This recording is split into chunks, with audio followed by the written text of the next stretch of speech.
Oke, menanggapi dari postingan akun TikTok Bapak Kabupaten ya, yang menceritakan tentang pengalaman dia ngekos di kota besar lah ya. Gue nggak sebut daerah lo ya, tapi lo bisa cek aja ke akun dia. Gue pikir sih ada benernya juga gitu ya. Gue juga pernah punya pengalaman tinggal di daerah tersebut ya, di wilayah tersebut lah ya, secara luas gitu. Sekitar dari tahun 2004 sampai dengan tahun 2011 ya, gue cabut di tempat itu karena jujur gue udah nggak nyaman lagi tinggal di kota besar ya. Sekarang gue lebih suka tinggal di kota-kota kecil yang mana ketika gue ketemu orang, gue ajak senyum, orang itu masih mau senyum gitu dan gak rese-rese banget lah ya. Jadi gini, pengalaman gue berada di daerah itu memang benar ya, kalau lu mau cari kosan, yang pertama harus lu pikirin itu adalah lokasinya. Yaitu lokasinya kalau bisa, itu memang beneran deket pinggir jalan gede ya, supaya lu nggak bersinggungan sama warga setempat ya, karena warga setempat ini memang gimana ya, jadi kalau gue pribadi, gue itu ngerasa agak nggak nyaman aja sih karena serba salah gitu. Kalau misalnya kita baik ya gimana, kalau kita cuek itu mereka juga akan melakukan sebuah reaksi gitu ya. Lo kalau mau ngekos, lo cari kosan yang pinggir jalan dan itu merupakan salah satu poin buat gue untuk cari kosan ya. Gue udah 20 tahun ngekos supaya lu nggak terlalu bersinggungan dengan warga lokal ya. Jadi lu turun dari kendaraan, lu langsung masuk ke situ ya, dan yang jelas nggak ada anak nongkrong. Gue paling benci banget sama anak nongkrong ya, yang di pinggir-pinggir jalan rese gitu, apalagi kalau udah kena minuman gitu kan ya, resenya minta ampun gitu. Terus lu cari kosan itu ya, yang mana isi kosnya itu orang-orang kerja ya.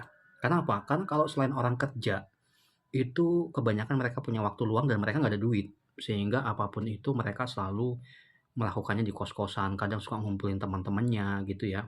Kalaupun misalnya lu ngekos di sebelah lu itu orang-orang berkeluarga, itu agak rawan juga kalau keluarganya nggak harmonis biasanya ya lu kena getahnya gitu, dengerin orang ribut dan lain sebagainya gitu. Ngeselin sih menurut gua, karena kita di kosan tuh pengen tenang gitu kan, pengen istirahat gitu ya. Jadi lu juga harus cek ya, lu harus cek siapa tetangga lu.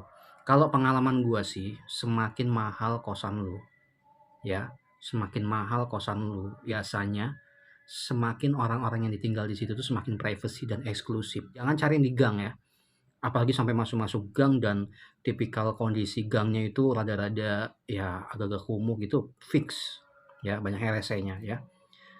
Cari yang elit lah ya, karena ya memang sebanding sama harganya, tapi kan kita mau cari kenyamanan gitu kan. Kemudian lo cari juga yang memang pemilik kosnya tuh respect ya dari segala inputan-inputan penghuninya, jangan cuek maunya duit doang gitu kan. Ya ketika ada kejadian-kejadian dia selalu respon gitu.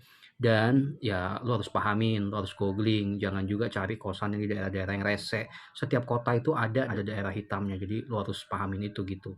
Gue pernah pengalaman ngekos di sebelah kampung rese gitu, yang ada apa, sepatu gue hilang, sandal gue hilang, gue suka diresehin, bahkan pernah ada pengalaman bukan kamar gue sih, kamar sebelah itu udah dicongkel tuh jendelanya gitu ya. Jadi semakin lu jauh dari rumah, semakin lu harus tinggal di tempat-tempat yang lu menjadi orang baru, semakin lu harus berkamuflase ya, karena itu bentuk dari sebuah pertahanan diri atau survival gitu ya.